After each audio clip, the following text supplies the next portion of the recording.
Hey everybody, it's Ron from Pick Dawgz, and this is Ron's Rundown. We're going to go over the MLB game scheduled for Saturday, April 6, 2024. Now, if you like what you see, make sure to give this video a big thumbs up and subscribe to our channel. Don't forget to put your baseball picks in the comment section below. And if you're looking for my best bets, including my daily rundown best bet in the MLB or my MLB season pass, you can find those at the Premium Picks tab at pickdawgz.com.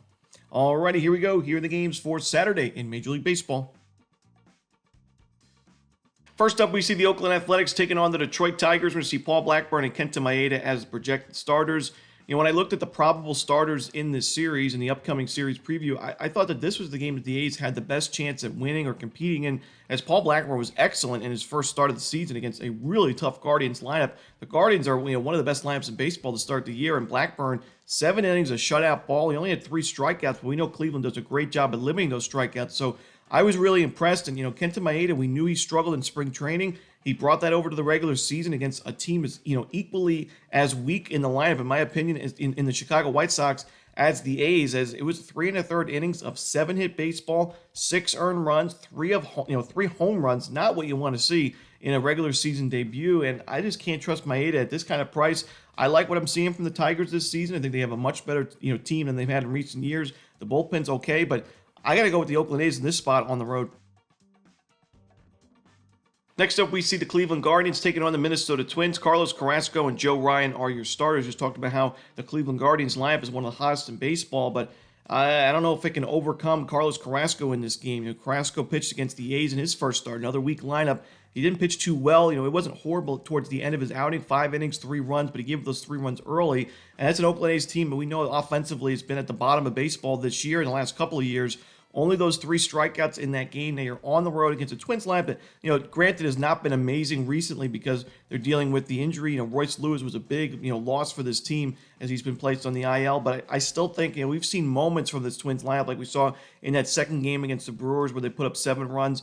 I think they'll be able to get to Carrasco, and Joe Ryan was really impressive in his first start. I also think the Twins have a really good bullpen. So, Joe Ryan's somebody that we've mentioned has had issues with the long ball in his career, but against a Guardians team that was near the bottom of baseball last year in home runs, and I expect him to be there by the end of the season this year. I think this is actually not the worst match for Ryan. He wasn't miserable against the Guardians in 2023. I think he's good enough in this spot to get the win for Minnesota. So give me the Minnesota Twins on the money line. Next up, we see the Miami Marlins taking on the St. Louis Cardinals. Trevor Rogers and Steven Matz are your starters. I got to address the elephant in the room first with this one. As if you've watched the videos and I'm a stats kind of guy, I'm not really superstitious, but I will say, I've wore the Marlins hat every single video, I believe, on the rundown this season. And the Marlins are 0-8 right now. They lost the first game of this series. I'm not a Marlins fan, but I saw a comment the other day. It said, Ron, are you going to wear the Marlins hat every day until they win a game? And it's like, man, is this the Ron's Rundown Marlins curse? Are they just not going to win a game because they keep wearing that hat? I don't think that's the case, but you know what? We're going to test it out. I got the Islanders in the playoff spot right now, my team. Let's give them some double support and put the Islanders hat on, and we'll see if the fish can grab a W. But in this spot, I like the under. Both teams not really hitting lefties. The Marlins aren't really hitting anybody right now, but both teams struggling against lefties offensively to start the year. I like what I saw from Steven Matz in that first game. He was somebody that I was a little concerned with his spring training outings, but he faced a really good Dodgers lineup in that first start. He goes 5 1/3 innings, a 2-run ball. He kept the Cardinals in that game. Trevor Rogers, while he struggled with his control in that first start, I think he's much sharper here. Like I said, both teams not hitting lefties very well, especially the power numbers. So I'm going to go with the under. I think both bullpens are also better than what we've seen. The Marlins have really struggled in the bullpen to start the year. I think we see him improve as the season goes on. So give me the under in Marlins Cardinals. Next up, it's the Baltimore Orioles taking on the Pittsburgh Pirates. We're going to see Tyler Wells and Bailey Falter as your starters. I think the Baltimore Orioles are a great team this year on paper. They got the starting pitching rotation, the lineup, but I also think they're a little bit overbet and overvalued to start the season because of the big expectations. This was a team that obviously has a great team right now, but they also have a lot of top prospects, guys like Jackson Holliday waiting in the wings. So they're naturally going to be a team a lot of people are going to pick to win the AL East, the American League, and the World Series. But you got to remember, the Pittsburgh Pirates are off to a great start this year. They have a great lineup, and the bullpen's also one of the top bullpens in baseball in terms of the ERA right now, but also projected WAR, so the expected numbers are solid. I like Pittsburgh in this game. I know Bailey Falter struggled quite a bit in that first start, but Tyler Wells wasn't sharp either, where he gave up those 3 earned runs, 4 total runs against the Angels, and that was a loss, 4-1 for Baltimore in that game, including a home run as well. The Pirates, like I said, I think they have the big bullpen advantage in this matchup. The Orioles' bullpen's been good on paper so far, But when you look at the projected WAR, it's ranked near the bottom of the league. I think we see some regression this season in that bullpen. So if this is a close game late with the Pirates at home with the better bullpen, I want to be on that team, especially at the price we're getting. So give me the Pirates in this one on the money line. Next up, we see the Los Angeles Dodgers taking on the Chicago Cubs. Jordan Wicks and Yoshinobu Yamamoto are the projected starters. Yamamoto, a big-time bounce-back start in his last game. He struggled mightily against San Diego. His game against St. Louis was much better. 5 innings of 2-hit baseball, no earned runs, no home runs, no walks, 5 strikeouts. The Dodgers didn't win that game. They lost in extra innings, but Yamamoto was excellent in that game. And I think we start to see those improvements continue as the season goes on. And on the other side, Jordan Wicks, not really my favorite starting pitching option here, especially against the Dodgers team. They hit lefties very well. They did so last year, and they're doing so to begin this season. A low strikeout rate, a high walk rate, good power numbers. OPS is at 895. Now, it's a small sample size, but the Dodgers have, more so than most teams, had 100 plate appearances against lefties. So, it's getting there to where we can actually kind of look at these numbers. And I think Jordan Wicks could be in trouble early in this game. I'm going to go with the Los Angeles Dodgers on the money line. Next up, we see the Philadelphia Phillies taking on the Washington Nationals. Ranger Suarez and Jake Irvin are your starters.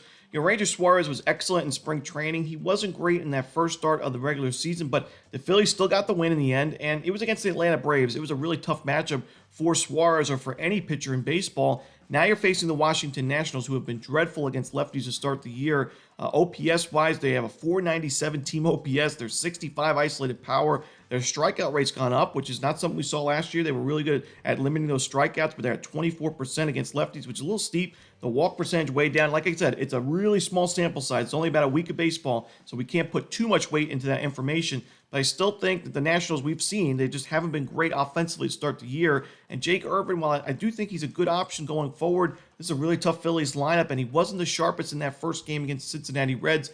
I'm going to go with the Philadelphia Phillies here and lay the 1.5 runs on the run line.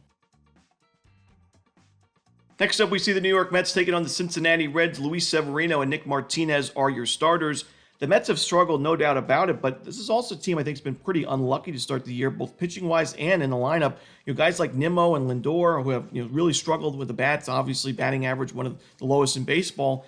Their expected batting average is a lot higher, and I think we're going to see them get going as the season goes on. 2 guys that have had really nice careers at the plate, and a guy like Luis Severino on the mound in this game, who gave up 11 base hits in that first start against the Brewers, and a 550 BABIP in that game. That's just not going to be the case by the end of the year. Severino still had 6 strikeouts in 5 innings with no walks to go with it, so the per-9s were there. I think we see him bounce back in this start. And you've mentioned, you've heard me say it if you watched the rundown before, I don't think Nick Martinez is a viable option in a starting pitching rotation in baseball right now, especially for the Cincinnati Reds, who play at Great American Ballpark. He wasn't great in that first game, gave up the home run, only had 3 strikeouts in 5 innings. I think the Mets get to him, and I think the Mets have the better bullpen. Despite the early season numbers, I still think the Mets have in terms of projected WAR, they are the better bullpen. They have one of the best closers in baseball in Edwin Diaz. So I'm going to go with the New York Mets on the money line in this one. Next up, it's the New York Yankees taking on the Toronto Blue Jays. No official starter for Toronto, but Kevin Gausman listed on ESPN, so he could very well be the starter. Clark Schmidt should be going for New York. Gausman was excellent against the Yankees last year, just absolutely dominant. And, last year's Yankees lineup a lot different than this year. Didn't have Soto, Verdugo. Judge was in and out of the lineup with injuries, so you can't put too much weight into that. But still, Gausman pitched well at Yankee Stadium. He pitched well at Rogers Center against the Yankees. He was dominant against them.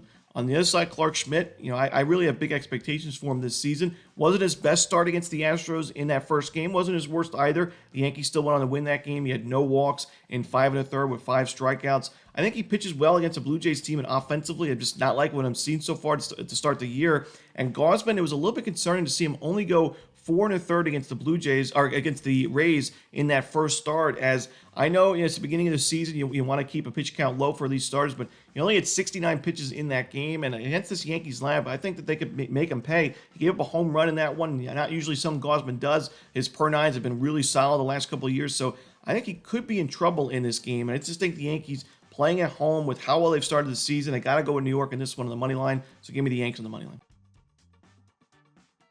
Next up, we see the Chicago White Sox taking on the Kansas City Royals with Chris Flexen and Michael Wacha as the starters. To me, this is a lopsided pitching matchup. I think the Royals have the much better option with Michael Wacha and the much better lineup and even bullpen to go with it. Even though the Royals bullpen's not been great to start the year, I still think it's a better bullpen. And we saw in the first game of this series, what the White Sox bullpen did, give up 8 runs in the 7th inning for the blowout win for Kansas City. And Chris Flexen struggled mightily in that first start against the Braves. He took the loss in that one, 4 earned runs in 4 1/3 innings, 6 base hits, only 1 strikeout. He doesn't really miss a lot of bats. The Royals are a really underrated lineup this year. They hit the ball really hard. I think they'll be able to get to Chris Flexen early and often. Give me the Royals laying the 1.5 runs. Next up, it's the Houston Astros taking on the Texas Rangers. No official starter for Houston. It was originally supposed to be J.P. France, but he was placed on the paternity list a couple of days ago, so he may or may not be available for this game. John Gray should be going for the Rangers. And this is a game where I like the over. John Gray struggled in his first start of the year by 3 2/3 innings, 5 earned runs, 7 base hits, and a home run. And he also got crushed by the Astros last year. They got to him almost every outing. And I think the Houston Astros, a lineup that we saw struggle in that first series, they are not struggling anymore. We saw it against the Blue Jays, a couple of big blowout wins. I think they get to John Gray. But we know the Rangers lineup is one of the best in baseball as well. A lot of power in this lineup. And they even, they were strong last year. They bring in some guys like Wyatt Langford to make this one of the more dominant lineups we've seen in recent years. I got to go with the over in what should be a really exciting, entertaining game. Next up, we see the Seattle Mariners taking on the Milwaukee Brewers. Bryce Miller and DL Hall are your starters. This is a tough one for me. I'm going to lean towards the under, but not my favorite game on the board, that's for sure. I just think that both these starting pitchers have the potential to bounce back from a rough outing in their first game. Bryce Miller, 4 earned runs, 2 home runs against the Red Sox, but he did have 6 strikeouts in those 5 innings. DL Hall didn't pitch the best against the New York Mets, but I think he has a lot of potential to his game in general. He had 2 good bullpens and lineups that I'm not in love with to start the year, so I'm going to go with the under in Mariners Brewers, but like I said, I'm staying away from this one. Next up, we see the Atlanta Braves taking on the Arizona Diamondbacks. Brandon Pfaadt and Max Fried are your starters. Max Fried, I don't love what I'm seeing. In spring training, didn't have a lot of work and struggled quite a bit with the control. He struggled with the control in his first start of the season against the Phillies. He only went 2 innings. He only got 2 outs in that first inning, and then had to leave the game with 3 earned runs and 3 walks. Now I know there was a really bad missed call in that first inning. It was a strike right down the middle against Nick Castellanos that was called a ball and led to a bases-loaded walk, and then I think a double the next at-bat, and scored those 3 runs. It was a bad call, but still, I don't love what I'm seeing from Fried overall. And this is a Diamondbacks lineup that's been crushing lefties to start the season. Brandon Pfaadt pitched well in his season debut. 5 innings, a 1-run ball, 6 strikeouts, no walks, no home runs. We saw him struggle in the regular season last year. We saw really good moments from him in the postseason. I think it's going to be a big year for Pfaadt overall, one of the better pitching prospects the last couple of years. So give me the Arizona Diamondbacks. We're getting a ton of value with Arizona in this spot on the road. Next up, we see the Tampa Bay Rays taking on the Colorado Rockies. Tyler Alexander and Ryan Feltner are your starters. Funny enough, Tyler Alexander's been pitching at the major league level since 2019, but he's only had 1 appearance at Coors Field, and it was actually his last appearance of 2023. So he pitched once in 2024, but before that, his last outing at the major league level was against the Rockies at Coors. He struggled in that one. An inning in the third, he had 3 strikeouts, but he gave up 3 earned runs, 3 base hits, and a home run in that one. And to me, not a lot of Coors Field experience. Not really my favorite starting pitcher to begin with. I do think the Rockies will be able to get to him. Ryan Feltner, last year, so-so numbers. It wasn't his best start to start the year against the Diamondbacks, but he's got Coors Field experience. The Rockies are a much better home team than they are on the road. I think there's value with Colorado in this spot because the Rays are, the presumed much better team, but Alexander at Coors, I don't really trust him. So give me the Rockies here. I think we're getting a really good price with the home team. Next up, it's the San Diego Padres taking on the San Francisco Giants. Michael King and Keaton Winn are your projected starters. Michael King hasn't really had too many issues with the walks in his career, but all of a sudden last game, and really to start the season in general, he has had 10 walks in 7 1/3 innings, including those 7 walks in that last start against San Francisco. I know he's been able to rack up the strikeouts, but that control's an issue right now. I think San Francisco will be able to get to him. Winn was somebody that pitched against the Dodgers in his first outing, 5 innings of 3-run ball, what isn't great on paper, but the per-9s were excellent. No home runs, only 1 walk, and 6 strikeouts. So his expected numbers to start the year are really solid. We'll see what he can do, in this start and going forward. But I think Wynn's the better option right here. I think the Giants have the better bullpen and lineup to go with it. So give me San Francisco in this spot on the money line. And the final game we're to talk about for the Saturday card of Major League Baseball, it's the Boston Red Sox and the Los Angeles Angels. Garrett Whitlock and Reed Detmers are your projected starters. I like both starting pitching options in this game. Garrett Whitlock, I mentioned, somebody I think could be really underrated starting pitcher in baseball this year. He was really solid in spring training. He's had some injury issues in his career. He's been in and out of the rotation in the bullpen, but This season, he had 5 innings of 1-run ball with 8 strikeouts, no walks, no home runs against the Seattle Mariners in his first outing. The Angels lineup has been better as of late, but I still think Whitlock pitches well, gives the Red Sox 5 to 6 good innings. Reed Detmers, we've mentioned he's had some consistency problems the last couple of years, but he was excellent in his first start against a really tough Orioles lineup at Camden Yards. 5 innings of 1-run ball with 7 strikeouts in a 4-1 Angels win. The Red Sox, while they're having a good start to the year overall, they have not hit lefties too well, especially the power numbers are not there, and their BABIP is actually really high. So that's a concern for me. If they're not, if their numbers aren't great and the BABIP's already quite high, I just don't see a lot of room for improvement for the Red Sox there. So give me the under in Angels and Red Sox. And that's it. Those are the games for Saturday in baseball. Hope you enjoyed this video. If you did, don't forget to hit that like button and subscribe. But don't forget to put your baseball picks in the comment section below. Again, if you're looking for my best bets, you can find those at Pickdawgz Premium. There's also a link in the description. As always, this is Ron Romanelli. Good luck.